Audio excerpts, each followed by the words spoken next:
Baví tě žehlení, Sarinko? Jo.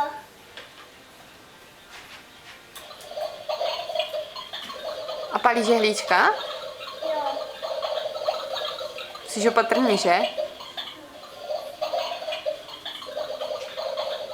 Ale hledej mi tu. A teď mi chvilku nefoť. Hledou to žehlení pryč.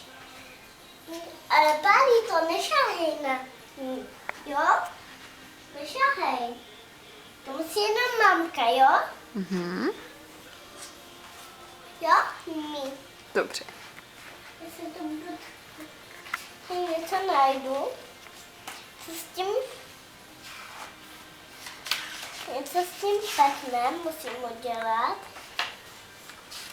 Víš, ty musím najít. Jo, já už tu mám to pekno. Dívej se. Pozadě, jo? Mhm. Co to znamená? Na tom obrázku. No říkej mi.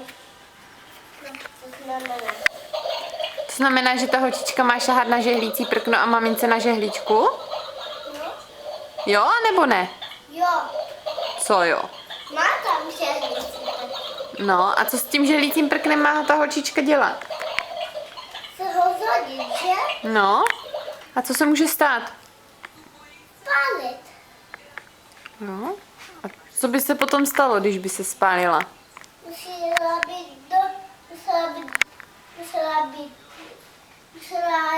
být do nemocnice, Jo, že?